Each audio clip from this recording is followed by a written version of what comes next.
नमस्कार, मैं मनोल राजपूत। आप देख रहे हैं सुजय समाचार खास बुलेटिन 41 जिले 41 खबर में आपको अपने जिले से जुड़ी तमाम छोटी और बड़ी खबरें देखने को मिलेंगे, जिनका सीधा सरोकार आपसे और आपकी सरकार से है। जिलेवार खबरों की तरफ बढ़े उससे पहले एक नजर डालते हैं आज की बड़ी हेडलाइंस पर। टोंक जिला कलेक्टर ने किया विशेष गहन पुनरीक्षण अभियान का निरीक्षण, बीएलओ को दिए दिशा निर्देश। नीमका थाना जिला अस्पताल में नवजात शिशुओं का हो सकेगा ऑडियोमेट्री टेस्ट। खेरतल मंडी में सड़क सुरक्षा जागरूकता अभियान में यातायात नियमों का पालन करने वालों को किया गया सम्मानित। चलिए अब खबरों पर बात करते हैं विस्तार से। जिला परिषद में सरपंचों और ग्राम विकास अधिकारियों की मौजूदगी में चंद्र ज्योति अभियान को लेकर बैठक आयोजित की गई। जिला परिषद के सीईओ श्री एन सोनाथ ने बताया कि यह अभियान गाँवों में शिक्षा और नागरिक जागरूकता को मजबूत करने के लिए चलाया जा रहा है। बैठक में मुख्य रूप से डिजिटल संविधान घर पर चर्चा हुई। यह एक पुस्तकालय परियोजना है जिसे एसबीआई कार्ड और कई गैर सरकारी संस्थाओं की मदद से चलाया जा रहा है। ब्यावर में बुधवार को लौह पुरुष सरदार वल्लभ भाई पटेल की 150वीं जयंती पर एकता और अखंडता के प्रतीक रूप में यूनिटी मार्च निकाला गया। इस मार्च का नेतृत्व विधायक श्री शंकर सिंह रावत ने किया। कार्यक्रम की शुरुआत में विधायक ने कार्यकर्ताओं को देश की एकता और अखंडता बनाए रखने तथा नशा मुक्ति का संकल्प दिलाया। इसके बाद उन्होंने हरी झंडी दिखाकर मार्च को रवाना किया। सभा को संबोधित करते हुए विधायक ने कहा कि सरदार पटेल ने अखंड भारत के सपने को साकार किया और आज देश प्रधानमंत्री नरेंद्र मोदी के नेतृत्व में विकसित भारत की दिशा में आगे बढ़ रहा है। बूंदी जिला कलेक्टर श्री अक्षय गुदारा ने बुधवार को शहर में चल रहे विभिन्न विकास कार्यों का औचक निरीक्षण किया। निरीक्षण के दौरान उन्होंने कार्यों की धीमी गति पर नाराजगी जताई और अधिकारियों को काम में तेजी लाने के सख्त निर्देश दिए। कलेक्टर श्री गुदारा ने कहा कि यदि किसी भी विकास कार्य में लापरवाही या देरी पाई गई तो जिम्मेदार अधिकारियों और ठेकेदारों पर सख्त कार्रवाई की जाएगी। उन्होंने स्पष्ट किया कि काम में लापरवाही किसी भी हालत में बर्दाश्त नहीं की जाएगी। भगवान बिरसा मुंडा की 150वीं जयंती पर हिंडोली ब्लॉक में विशेष स्वास्थ्य शिविर आयोजित हुआ। मुख्य चिकित्सा एवं स्वास्थ्य अधिकारी डॉक्टर ओपी सामर ने शिविर का निरीक्षण कर लाभार्थियों से संवाद किया। उन्होंने स्वास्थ्य कर्मियों को निर्देश दिए कि सभी लोगों को आयुष्मान योजना, जननी सुरक्षा योजना, निक्षय पोषण योजना और अन्य सरकारी योजनाओं का लाभ मिलना चाहिए। डॉक्टर सामर ने अस्पताल की सफाई, दवा वितरण और मरीजों की ट्रैकिंग व्यवस्था की भी समीक्षा की। उन्होंने कहा कि बिरसा मुंडा की जयंती समाज के हर वर्ग तक स्वास्थ्य सेवाएं पहुंचाने का संकल्प दिवस है। राज्य सरकार के निर्देश पर बुधवार को रेवदर पंचायत समिति सभागार में वंदे मातरम के 150 वर्ष पूरे होने पर विशेष कार्यक्रम आयोजित हुआ। कार्यक्रम की अध्यक्षता विकास अधिकारी श्री हेमाराम चौधरी ने की। इस आयोजन का उद्देश्य पंचायती राज संस्थाओं में स्वदेशी संकल्प और राष्ट्रीय एकता की भावना को मजबूत करना था। सभी उपस्थित लोगों ने सामूहिक रूप से वंदे मातरम का गायन किया और देशभक्ति तथा एकता की भावना को सुदृढ़ करने का संकल्प लिया।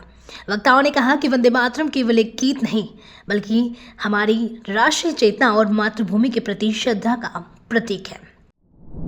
चूरू में बुधवार को दादावाड़ी भवन में राजीविका महिला संवाद कार्यक्रम आयोजित हुआ। कार्यक्रम में राष्ट्रपति पुरस्कार विजेता रुमा देवी ने महिलाओं से संवाद किया। रुमा देवी ने महिलाओं को आत्मनिर्भर बनने, प्रशिक्षण और डिजिटल मार्केटिंग के माध्यम से अपने उत्पादों को राष्ट्रीय और अंतर्राष्ट्रीय स्तर पर पहचान दिलाने की सलाह दी। उन्होंने कहा कि महिलाओं की मेहनत ही असली परिवर्तन की ताकत है। कार्यक्रम में महिलाओं ने सांस्कृतिक प्रस्तुतियां दी और अपने उत्पादों की प्रदर्शनी लगाई।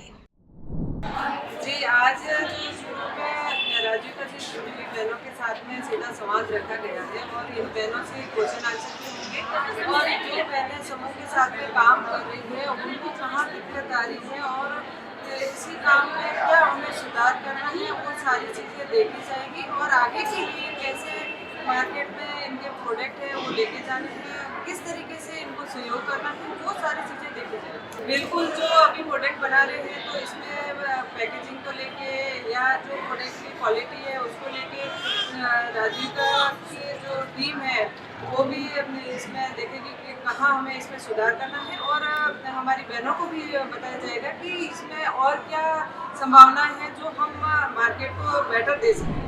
बीकानेर के पीबीएम अस्पताल परिसर में Acharya Tulsi regional cancer treatment and research institute द्वारा हेमेटोलॉजी और बोन मेरो ट्रांसप्लांट पर 2 दिवसीय राष्ट्रीय सम्मेलन आयोजित किया जा रहा है। सम्मेलन में देश भर से विशेषज्ञ प्लेटलेट्स की कमी, बोन मैरो जांच, ब्लड कैंसर की शीघ्र पहचान और गर्भावस्था में हिमेटोलॉजिकल जटिलताओं पर चर्चा करेंगे। आयोजन सचिव डॉक्टर पंकज टाटिया ने बताया कि यह रेजिडेंट डॉक्टर्स, चिकित्सकों और मेडिकल स्टूडेंट्स के लिए नवीनतम शोध और अपडेट्स का मंच होगा। 16 नवंबर को विशेष वर्कशॉप में बोन मैरो स्लाइड जांच और ब्लड कैंसर रिपोर्टिंग पर प्रशिक्षण दिया जाएगा। देखिए, इस तरह का कॉन्क्लेव जो हेमेटोलॉजी और बोन मैरो ट्रांसप्लांटेशन में हो रहा है, एक तो ट्रीटमेंट पार्ट के अंदर जो अपग्रेडेशन हो रहा है उसका फ़ायदा मिलेगा कि कितना अच्छा ट्रीटमेंट जो अभी रिसेंट में चल रहा है वो कैसे किया जा सके। दूसरा, नई नई जांचें आती है जैसे कि कैंसर का कन्फर्मेशन ऑफ द डायग्नोसिस होता है, उसके बारे में अपने को पता चलेगा कि जल्दी से जल्दी डायग्नोसिस हो और उसकी पकड़ में आए तो बराबर ट्रीटमेंट स्टार्ट करके उसका क्यूरेटिव ट्रीटमेंट किया जाए। 15 नवंबर को एचबी कॉन्क्लेव 2025 नाम से एक रक्त रोग एवं रक्त कैंसर रोग विशेषज्ञों की कॉन्फ्रेंस होने वाली है, जिसके अंदर देश के विभिन्न भागों से ब्लड कैंसर स्पेशलिस्ट आएंगे और वो अपना व्याख्यान पढ़ेंगे, जिसमें सर्वप्रथम डॉक्टर एमबी अग्रवाल साहब, जो भारत ही नहीं दुनिया के सबसे बड़े ब्लड कैंसर रक्त रोग विशेषज्ञ हैं, वे अपना व्याख्यान पढ़ेंगे। डॉक्टर राहुल भार्गव, जो ब्लड और बोन मैरो ट्रांसप्लांट स्पेशलिस्ट हैं और अब तक 1000 से ऊपर बोन मैरो ट्रांसप्लांट कर चुके हैं। डॉक्टर सिकंदर कटेवा, जो बच्चों के बोन मैरो ट्रांसप्लांट स्पेशलिस्ट हैं, वो भी इसका हिस्सा है। ऐसे 15 से 20 स्पीकर्स हैं ख्याति प्राप्त।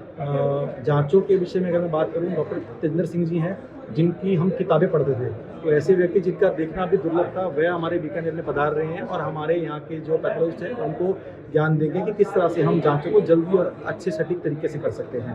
तो इससे जनता को ये फ़ायदा होगा कि जितनी भी जांचें जैसे हैं उसमें कैंसर का जल्दी पता लग पाएगा, इलाज के करने के तौर तरीकों में भी बदलाव आएगा, अपग्रेडेशन होगा, ट्रीटमेंट स्ट्रेटेजी बदलेगी, तो मरीज को रिजल्ट भी अच्छे आएंगे और ज़्यादा से ज़्यादा हम मरीज इसमें ठीक कर पाएंगे। क्योंकि कैंसर में एक बात कही गई है कि समय ही ज़िंदगी है, हम जितना जल्दी उसको अगर पकड़ लेंगे उतना ही अच्छा हम मरीज को रिजल्ट दे पाएंगे। 2 दिन की कॉन्फ्रेंस का क्या शेड्यूल क्या रहेगा? शेड्यूल ये रहेगा कि पहले दिन 15 तारीख को रिद्धि सिद्धि रिजॉर्ट के महाराजा हॉल के अंदर सुबह 9 बजे से लेकर के और शाम को 6 बजे तक वहाँ पे ये व्याख्यान होंगे। लगभग 30 के करीब व्याख्यान होंगे अलग अलग डॉक्टर्स के।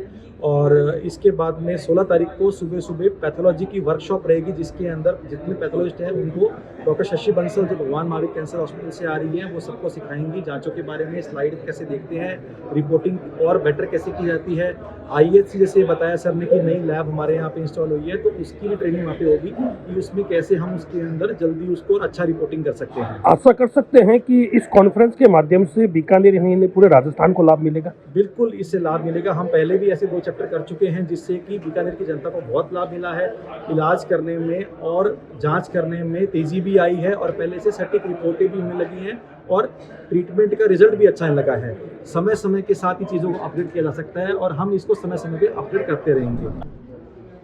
ये अभी हमारे एसबी कॉन्क्लेव 2025 जो डिपार्टमेंट ऑफ हेमेटोलॉजी और अपने ऑन्कोलॉजी वाले कर रहे हैं, तो ये 15 और 16 नवंबर को होने वाली है। तो इसमें देश विदेश से काफ़ी एक्सपर्ट आने वाले हैं यहाँ पे, जिससे हमारे रेजिडेंट्स डॉक्टर और हमारे जो फैकल्टी मेंबर है उनके लिए ये बहुत लाभदायक रहेगी। और ये जो लाभ जो हमारे डॉक्टर्स और रेजिडेंट्स लेंगे, इससे आम जनता को भी इसका बहुत फ़ायदा होने वाला है। तो कितने दिन की कॉन्फ्रेंस रहेगी सर? ये 2 दिन की कॉन्फ्रेंस है और 1 दिन वर्कशॉप भी होगी इनकी, जिसमें ये लोग लाइव डेमोस्ट्रेशन करेंगे जैसे बोन मैरो ट्रांसप्लांट कैसे किया जाता है, ताकि हमारे जो जूनियर डॉक्टर्स, रेजिडेंट डॉक्टर्स भी सीख सकें। और इस तरह के कुछ प्रोसीजर और भी होंगे जो वर्कशॉप के अंदर होंगे। बाहर से कितने विशेषज्ञ आने की संभावना? बाहर से अभी जैसे डॉक्टर टांटिया ने बताया है कि 300 रजिस्ट्रेशन हो चुके हैं इन लोगों के, और शायद अभी टाइम बाकी है, तो शायद 400 के आसपास ये कह रहे हैं हमारे एक्सपेक्टेशन है कि 400 विशेषज्ञ आएंगे जो अटेंड करेंगे इस कॉन्फ्रेंस को। भरतपुर के आदित्येंद्र राजकीय उच्च माध्यमिक विद्यालय में वंदे मातरम के 150 वर्ष और संविधान के 75 वर्ष की थीम पर केंद्र सरकार की जन कल्याणकारी योजनाओं की मल्टीमीडिया प्रदर्शनी 12 से 14 नवंबर तक आयोजित की गई। प्रदर्शनी का उद्घाटन संभागीय आयुक्त डॉक्टर टीना सोनी और जिला कलेक्टर श्री कमर चौधरी ने फीता काट कर किया। प्रदर्शनी में विद्यार्थियों, युवाओं और आमजन के लिए केंद्र सरकार की योजनाएं, संविधान की जानकारी, जनचेतना रैली और प्रश्नोत्तरी आयोजित की गई। मुख्य अतिथियों ने सभी से प्रदर्शनी में भाग लेकर जानकारी साझा करने और देश के विकास में योगदान देने का आह्वान किया। आज भारत सरकार के सूचना एवं प्रसारण मंत्रालय की ओर से सेंट्रल ब्यूरो ऑफ कम्युनिकेशन की तरफ से हमारे राष्ट्रीय गीत वंदे मातरम के 150 वर्ष पूर्ण होने के अवसर पर और साथ ही भारतीय संविधान के 75 वर्ष पूरे होने के बाद के इस समय में यह प्रदर्शनी लगाई गई इस विद्यालय में, जिसमें सभी बच्चों को केंद्रीय सरकार द्वारा जो भी जन कल्याणकारी योजनाएं चलाई जा रही हैं उनके बारे में जानकारी दी जा रही है। हमारे राष्ट्रीय गीत के बारे में, हमारे संविधान के बारे में जानकारी दी जा रही है और इसमें विद्यालय के न सिर्फ इस विद्यालय के बच्चे बल्कि जिले के और संभाग के अन्य जिलों में भी सभी विद्यालयों के बच्चों को इस प्रदर्शनी को दिखाने के लिए प्रयास किए जाएंगे।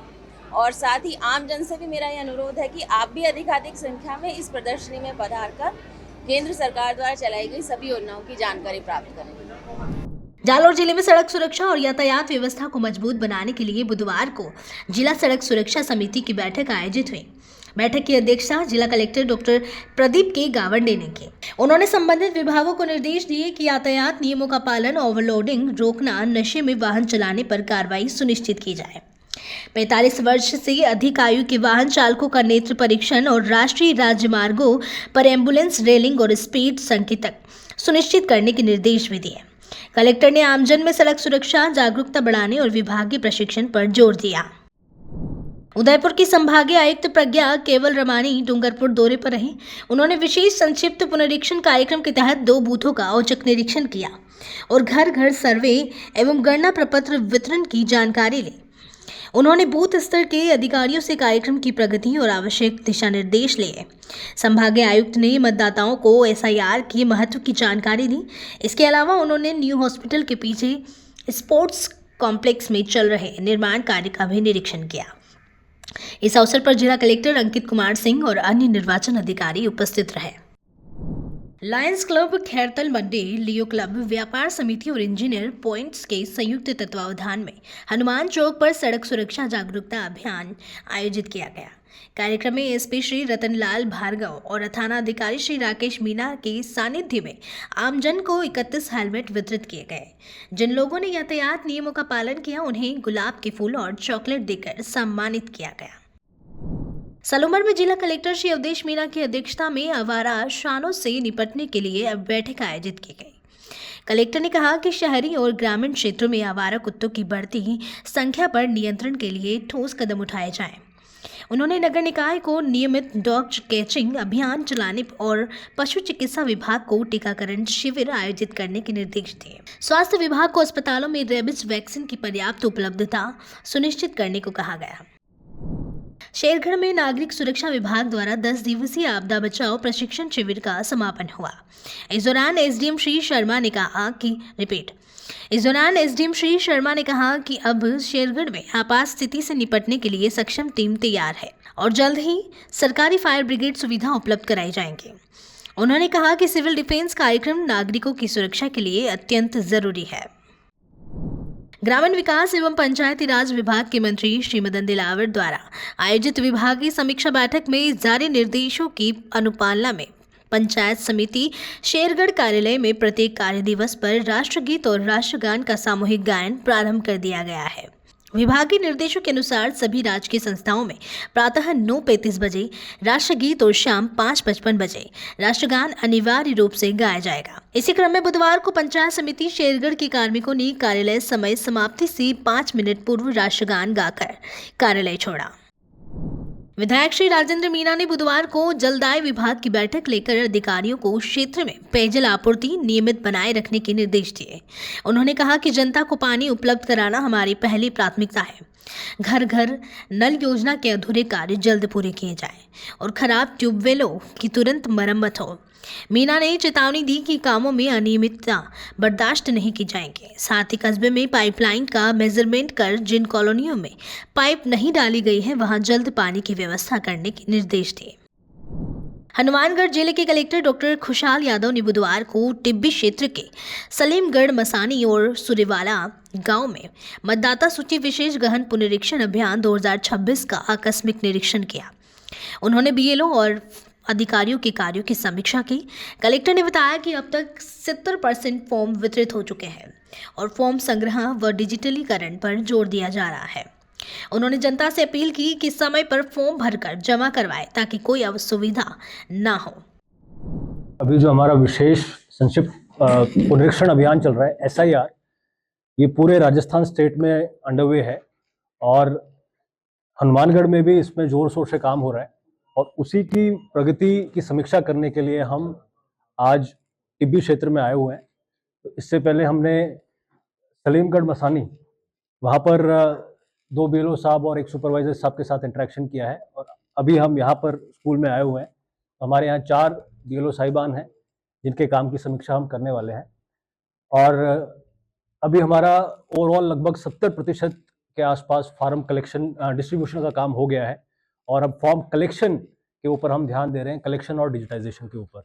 इसमें मेरा मीडिया के सभी साथियों के माध्यम से आमजन से यही आग्रह रहेगा कि आप शीघ्र अतिशीघ्र अपना फार्म इन्यूमरेशन फार्म भर के, मुझे एक बार कॉपी दीजिए। इस प्रकार से ये जो इन्यूमरेशन फार्म है इसको भर करके आप हमारे BLO साहब को दे दें ताकि वो इसमें आवश्यक कार्रवाई डिजिटाइजेशन की कर सके और बाद में आपको किसी प्रकार की असुविधा का सामना नहीं करना। हनुमानगढ़ जिले के टिब्बी क्षेत्र की तलवाड़ा झील ग्राम पंचायत में SBI ग्रामीण स्वरोजगार प्रशिक्षण संस्थान की ओर से 13 दिवसीय सामान्य उद्यमशीलता प्रशिक्षण शिविर आयोजन हुआ, जिसमें 35 महिलाओं ने भाग लिया। मास्टर ट्रेनर श्री सुरेश शर्मा ने महिलाओं को साबुन, अगरबत्ती, मोमबत्ती, फिनाइल, हैंडवॉश आदि बनाने का प्रशिक्षण दिया। साथ ही व्यवसाय प्रबंधन, विपणन कौशल और सरकारी योजनाओं की जानकारी दी गई। प्रतिभागियों ने कहा कि अब वे अपने उत्पाद बनाकर आत्मनिर्भर बनेंगे। कार्यक्रम का उद्देश्य ग्रामीण महिलाओं को स्वरोजगार के माध्यम से आर्थिक रूप से सशक्त बनाना है। SBI ग्रामीण स्वरोजगार संस्थान हनुमानगढ़ की तरफ से इनको ट्रेनिंग दी जा रही है। हर जिले पे एक बैंक करवाता है। जो बेरोजगार महिलाएं घर में बैठी है उनके लिए एक स्वरोजगार का एक अच्छा माध्यम है। अगरबत्ती बनाना, नहाने का साबुन, कपड़े धोने का साबुन, फिनाइल, हैंड वॉश और herbal shampoo, herbal dye. Chemicals वाले बाजार के जल आते हैं, यूज करते हैं तो उससे अपनी स्किन भी खराब होती है और उसके साथ पैसे भी अपने ज्यादा लगते हैं, जबकि ये आधी कॉस्ट में अपने यहाँ तैयार हो जाती है और कोई साइड इफेक्ट इसका नहीं होता। चाहे छोटे से बच्चे से आप निलाओ। आज अमेरिकन जो सोप है, जॉनसन बेबी सोप है, एक छोटा सा आता है बच्चों को निलाने का और उसमें बैन भी लग गया कि बच्चों को कैंसर होता है उससे भी बढ़िया सोप ये तैयार होता है अपना घर में, बिल्कुल नेचुरल, कोई केमिकल्स इसमें नहीं डाला। अभी महिलाओं को यहाँ पे तैयार करवाया और मैं खुद घर में यूज लेता हूँ। महिलाएं जो कर रही हैं, आदिवासी क्षेत्र की महिलाएं हैं, वो अपना बिजनेस कर रही है और एक प्लेटफार्म पहले भी मैंने बताया था, राजीव का एक बहुत बड़ा प्लेटफार्म है इसके लिए। राजीव का समूह की जो है ये खुद भी मतलब माल यहाँ पे घर पे डाल जाएंगे, तैयार आप कर दो, ये ले जाएंगे। और नहीं तो एक सरस क्राफ्ट इनके लिए बहुत बड़ा प्लेटफॉर्म अवेलेबल कराते हैं। इंडिया लेवल पे ये होते हैं इनके मेले, 15 दिन का, 20 दिन का, 10 दिन का, तो उसमें भी आप कर सकते हो। और नहीं तो 20 रुपए की करीबन कॉस्टिंग आती है 100 ग्राम साबुन की, जबकि बाजार में जो 100 ग्राम का साबुन परचेज करोगे उसकी करीबन 50 रुपए से कम कॉस्ट नहीं आती। 30 रुपए का मुनाफा है। अब 30 रुपए का मुनाफा, दिन भर में आप 10 घंटे 12 घंटे दूसरे की जो नौकरी करते हो, अगर इतना खुद एक इसमें कर ले तो कहीं से कहीं 50,000 रुपए महीने आप कहीं नहीं छोड़ोगे। मेरा खुद का बिजनेस है, अगरबत्ती का भी है और साबुन सर्फ का भी है और घर बैठे करते हैं। मेरे भी से संभालती हुई राजीव का समूह से जो जुड़ी हुई है। और राजीव का समूह, मैं तेरे कहना ये है कि राजीव का समूह को जो छोड़ेगा उससे बड़ा बेवकूफ आदमी कोई नहीं होगा दुनिया में। महिलाएं जो आती है तो ये कहती है तो पैसे उगाते हैं, हम तो नहीं लेंगे, ठीक है। एक तो बिना ब्याज का पैसा इनको मिलता है, वहां से एक नए के बराबर ब्याज होता है। बाजार से आप पैसा उठाते हो उसमें 2 रुपए सैकड़ा पैसा लगता है, तो ब्याज ही पूरा नहीं भरा जाता और इसमें बहुत बड़ी समस्याएं होती है। अब बिजनेस डेवलपमेंट करने के लिए पैसा अपने को चाहिए, पैसा कहां से आएगा जब वो घर बैठे आपको पैसे दे के जाएंगे और एक साथ मांगते भी नहीं है, कटता हुआ ब्याज लगता है उनका। 60,000 किसने ले लिए, 60,000 का ब्याज होगा और प्लस जो उसकी जो इंस्टॉलमेंट जो है 5,000 होगा प्लस उसका ब्याज होगा। ऐसे करते हुए अगली बार 55,000 का ब्याज लगेगा, 60,000 का भी नहीं लगेगा। तो राजू को मेरा कहने का मतलब यही है कि ये जैसे सीख गई तो अपने घर में बैठे हाथ बटाएंगे अपने पति का। आज घर में एक कमाने वाला 5 खाने वाले, घर के खर्चे नहीं चल रहे, बच्चों की पढ़ाई लिखाई है, आ रही बीमारी है, इससे बहुत ज्यादा तकलीफ हो रही है। आज ग्रामीण पीछे क्यों पड़ा हुआ है? इसी वजह से। एक खेतीबाड़ी करते हैं, खेतीबाड़ी में अनावृष्टि अतिवृष्टि जो हो जाती है, फसल पकती है, कभी ओले आ गई, कभी आंधी आ गई, तो पूरी फसल चौपट हो जाती है। ये कलेजा निकाल के लगाते हैं खेती में। इसकी बजाय तो अपने घर में ही बैठी बैठी काम करेंगी, 200 का, 500 का, 1000 का, और अपना घर का काम भी कर लेंगी और अपने बच्चों को पाल लेंगी, घर भी संभाल लेंगी। इससे बढ़िया और कुछ नहीं हो सकता। ठीक है, धन्यवाद। हमें हमारी ग्राम पंचायत तलवाड़ा झील में अगर ट्रेनिंग दी जा रही है, 3 तारीख से लेके 14 तारीख तक ट्रेनिंग दी जा रही है। अगरबत्ती बनाना, साबुन बनाना, सर्फ बनाना, फिनाइल बनाना और नहाने का साबुन बनाना। हमें बहुत अच्छी ट्रेनिंग दी गई सर के द्वारा। ये SBI RCT के द्वारा ट्रेनिंग दी जा रही है। इसका पूरा नाम है ग्रामीण स्वरोजगार प्रशिक्षण संस्थान। इसकी स्थापना 1982 डॉक्टर वीरेंद्र हेंगड़े द्वारा की गई। यह BPL परिवारों को रोजगार देने के लिए, उनको आत्मनिर्भर बनाने के लिए यही उसका उद्देश्य था। तो मैं सभी माताओं बहनों से प्रार्थना करती हूँ कि आप इस संस्थान में जुड़ें और घर पर जो फ्री बैठे हैं उनके लिए ये काम, अगरबत्ती बनाओ। और बहुत अच्छा संस्थान है ये, हमें बहुत अच्छा रोजगार दिया गया है। हम यहाँ पे ट्रेनिंग ले रहे हैं साबुन बनाने की। आप भी घर पर साबुन बना सकते हैं और अगरबत्ती बना के अपना कारोबार चला सकते हैं। धन्यवाद। RCIT बैंक की तरफ से ये ट्रेनिंग दी जा रही है और हमने पहले दिन हमने अगरबत्ती बनानी सीखी और दूसरे दिन हमने साबुन बनानी सीखी और नेक्स्ट डे हमें दोबारा से अगरबत्ती की प्रैक्टिस करवाई गई और चौथे डे हमें सर्फ बनानी सिखाई गई और 5वें दिन हमें नहाने की साबुन भी बताई गई, जिसके अंदर नीम की पत्तियां यूज की जाती है और जिसके अंदर केमिकल बिल्कुल भी यूज नहीं किया जाता है, जिससे हमारी स्किन है जो अच्छी रहती है। और ये बहुत अच्छी ट्रेनिंग है, आप इस पे ट्रस्ट भी कर सकते हो और हमने भी ये करके देखा है। बहुत अच्छा ट्रेनिंग दी जा रही है। मैं राजीविका से जुड़ी हुई हूँ। मेरा समूह का नाम राजीविका ज्योति समय सहायता समूह है और ये सर आए हुए हैं हमें साबुन, सर्फ, अगरबत्ती सभी काम सिखाने के लिए। जो महिला फ्री बैठी हुई है उन्हें काम सिखा रहे हैं और कमा के अच्छे पैसे कमा सकते हैं। और ये इनके थ्रू चले, SBI बैंक के थ्रू ये काम चलाए गए हैं, इनके थ्रू ये काम चल रहे हैं। कपासन के दीनदयाल उपाध्याय स्टेडियम में सांसद खेल महोत्सव आयोजित हुआ, जिसमें चित्तौड़गढ़ सांसद श्री CP जोशी ने खिलाड़ियों का उत्साहवर्धन किया। उन्होंने कहा कि खेल केवल प्रतिस्पर्धा नहीं बल्कि अनुशासन, टीम भावना और राष्ट्रीय एकता का प्रतीक है।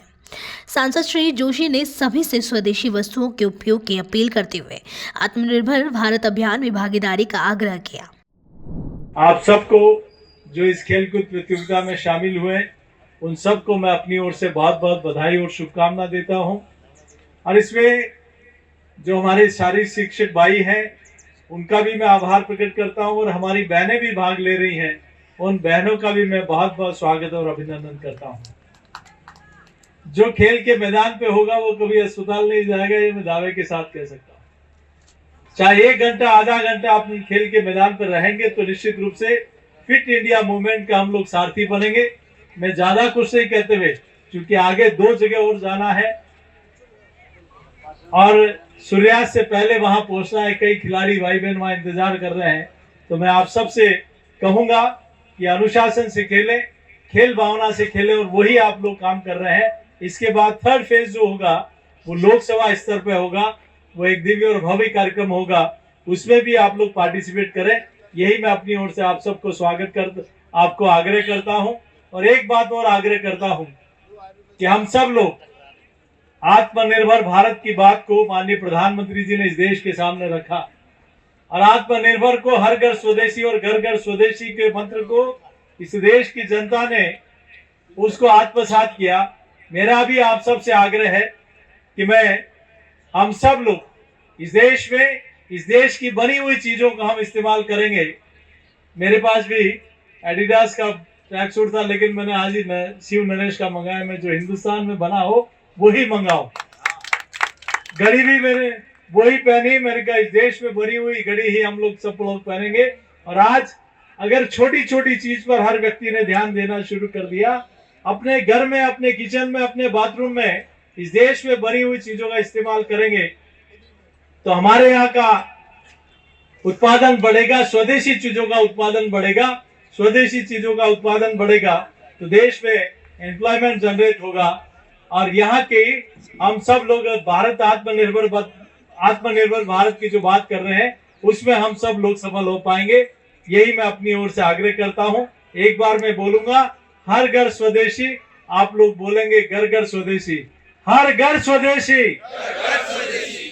आवाज बड़ी धीमी है, जोर से बोलेंगे, हर घर स्वदेशी।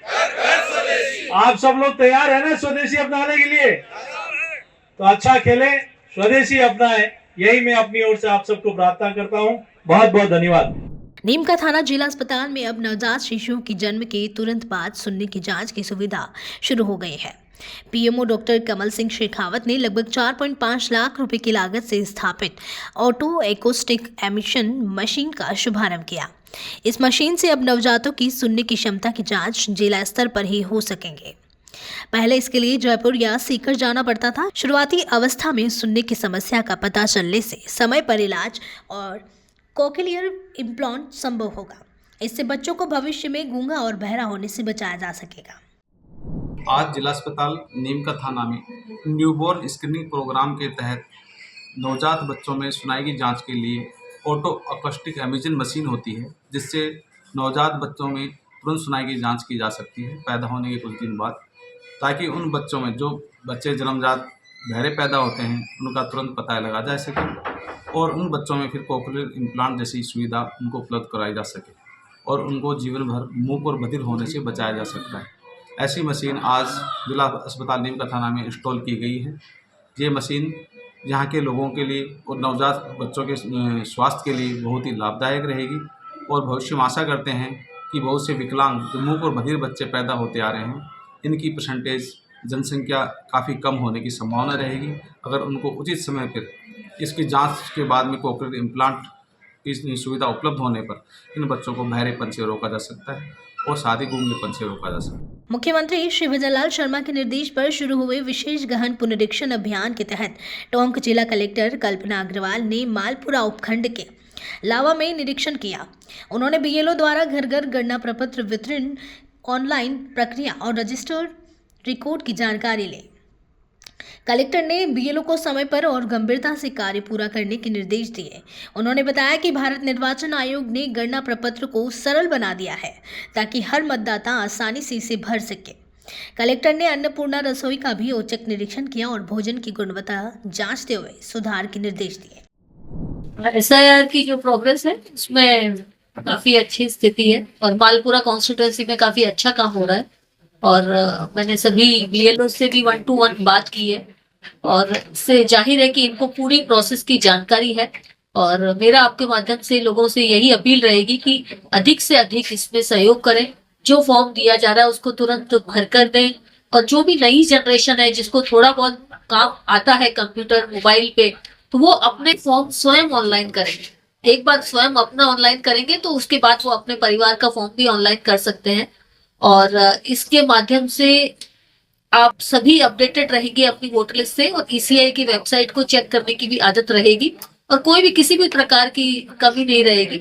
यदि स्वयं करेंगे तो बहुत ही फायदा होगा और सबसे यही अनुरोध है कि ये फॉर्म यदि नहीं भरा तो ड्राफ्ट वोटर लिस्ट में नाम नहीं आएगा। यह सबसे इम्पोर्टेंट चीज है जिसको कि हर वोटर को ध्यान रखना है। ड्राफ्ट वोटर लिस्ट में नाम हट जाएगा यदि ईएफ फॉर्म नहीं भरा। फिर ड्राफ्ट वोटर लिस्ट में जब नाम नहीं आया तो फिर उसमें नाम जुड़वाने के लिए आपको नए वोटर की तरह, जैसा नया वोटर फॉर्म नंबर 6 भरता है, जुड़वाने के लिए अप्लाई करता है, तो वो सारे दस्तावेज नए वोटर की तरह देने पड़ेंगे, तो वो और भी मुश्किल होगा। इसलिए इसी स्टेज पर ये फॉर्म भर दे और जो बच्चे बाहर पढ़ रहे हैं, जिसके भी नौकरी कर रहे हैं बाहर, जो बच्चे बाहर पढ़ रहे हैं, उनको ऑनलाइन भरने के लिए कहें। वो स्वयं अपना जहां भी नौकरी कर रहे हैं, जहां पे भी पढ़ रहे हैं, वो वहीं से अपना फॉर्म को ऑनलाइन करें। ऑनलाइन करने के वीडियो हमने बना के अलग अलग ग्रुप्स में शेयर किए हैं। बहुत इजी है सभी तरीका, तो उससे ऑनलाइन करने से उनको उनको यहाँ के पेरेंट्स को परेशान नहीं होना पड़ेगा और काम भी उनका तुरंत हो जाएगा। 41 जिले 41 खबर बुलेटिन में आज के लिए इतना ही। फिर मिलेंगे नई खबरों के साथ। तब तक के लिए देखते रहिए सुजय समाचार। हमारे चैनल को लाइक, सब्सक्राइब और शेयर करना ना भूलें। धन्यवाद।